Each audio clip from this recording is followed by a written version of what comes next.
போக்குவரத்து தொழிலாளர்களின் வேலைநிறுத்த போராட்டம் இரண்டாவது நாளாக தொடரக்கூடிய நிலையிலும் பொதுமக்களை பாதிக்காதவாறு மாநிலம் முழுவதும் வழக்கமான பேருந்துகள் இயக்கப்பட்டு வருகின்றன.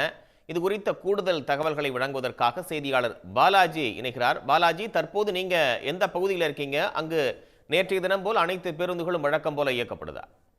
ஆறு அம்ச கோரிக்கைகளை வலியுறுத்தி போக்குவரத்து தொழிற்சங்கங்கள் நேற்று முதல் வேலைநிறுத்தத்தில் ஈடுபடுவதாக அறிவித்திருந்தனர். இந்த நிலையில் பொதுமக்களுக்கு பாதிப்பு ஏற்படாத வகையில் பேருந்துகளை இயக்க வேண்டும் என்று தமிழக அரசு எடுத்த முன்னேற்பாடு நடவடிக்கை காரணமாக நேற்று முதலே சென்னையின் பல்வேறு பகுதிகளிலுமே வழக்கமான பேருந்துகள் முழுமையாக இயக்கப்பட்டு வருகிறது. நேற்றைய தினத்தை பொறுத்தவரை சென்னையில் சுமார் 95% பேருந்துகள் இயக்கப்பட்டதாக சென்னை மாநகர போக்குவரத்து கழகம் தரப்பிலும் தெரிவிக்கப்பட்டிருந்தது. அதே போல இன்றுமே அதிகாலை முதலே வழக்கமாக இயங்கக்கூடிய பேருந்துகள் இன்று காலை முதலே இயக்கப்பட்டு வருவதாக அதிகாரிகள் தரப்பிலும் தெரிவிக்கப்பட்டுள்ளது.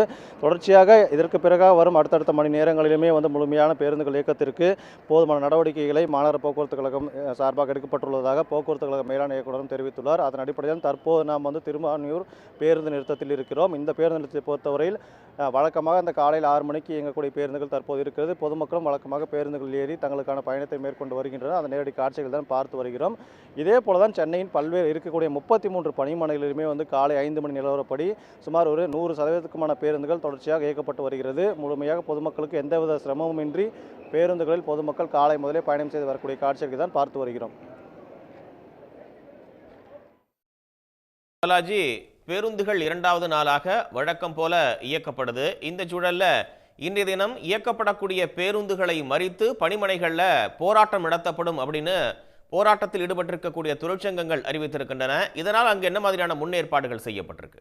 குறிப்பாக நேற்று முதலே இந்த வேலைநிறுத்த போராட்டம் தொடங்கினாலுமே இன்று காலை சென்னை பல்லவநிலம் போல ஒவ்வொரு மாநில தலைநகரங்களிலும் போக்குவரத்து தொழிற்சங்கம், அதாவது இந்த போராட்டத்தில் ஈடுபடக்கூடிய அந்த போக்குவரத்து தொழிற்சங்கத்தினர் முற்றுகை போராட்டத்தில் ஈடுபடுவதாக தெரிவித்துள்ளனர். அதற்கேற்றாற் போல அனைத்து பணிகளையும் முன்பே இன்று காலை முதலே முழுமையாக பேருந்துகள் பாதுகாப்பாக இயங்கும் வகைகளில் பேருந்துகளில் பாதுகாப்பு ஏற்பாடுகள் முழுமையாக செய்யப்பட்டுள்ளது. தற்போது இங்கே இருக்கக்கூடிய பொதுமக்கள்கிட்டையுமே பேசலாம், பேருந்துகள் எப்படி இயங்குன்னு சொல்லிட்டு.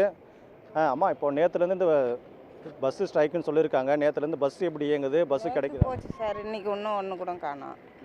நேற்று பஸ்ஸு போச்சு, இன்னைக்கு நேற்று காலையில் கொஞ்சம் பரவாயில்ல சார். முழுமையாக இந்த பேருந்துகளை பொறுத்தவரை நேற்று வழக்கம் போல பேருந்துகள் இயங்கப்பட்டதாகவும் இன்று காலை முதலே பேருந்துகளும் தொடர்ந்து இயங்கப்பட்டு வரும் நிலையில் பொதுமக்களுக்கு தேவையான பேருந்துகளை முழுமையாக இயக்கப்பட்டு வருகிறது. நீங்கள் எந்த பகுதிக்கு போனால் நேற்றெல்லாம் பஸ்ஸு ஸ்ட்ரைக்குன்னு சொல்லியிருந்தாங்க, நேற்றெல்லாம் பஸ்ஸு கிடச்சிச்சா எப்படி மாதிரி? அதான் ஒரு கிண்டிலேருந்து வந்தேன். கிண்டிலேருந்து இங்கே ராமாபுரம் வந்தேன், திருவாரூர். ஒரு பஸ்ஸு கிடச்சிது வந்துட்டேன். அதாவது பொதுமக்களை பொறுத்தவரையிலும் வழக்கமாக தினந்தோறும் அந்த செல்லக்கூடிய பேருந்துகளில் தங்களுக்கு அந்த பேருந்துகள்லாம் கிடைக்கிது. எந்த சிரமமும் இல்லாமல் பொதுமக்கள் பயணம் செய்வதாக பொதுமக்கள் தரப்பும் தெரிவிச்சிருக்காங்க. ஒவ்வொரு பணிமனையில் முன்பே பார்த்தீங்கன்னா பாதுகாப்பாக போலீசாருமே முழுமையாக நிறுத்தப்பட்டிருக்காங்க. தகவல்களுக்கு நன்றி பாலாஜி. உடனுக்குடன் செய்திகளை தெரிந்து கொள்ள சன் நியூஸ் பெல் ஐகானை கிளிக் பண்ணுங்க.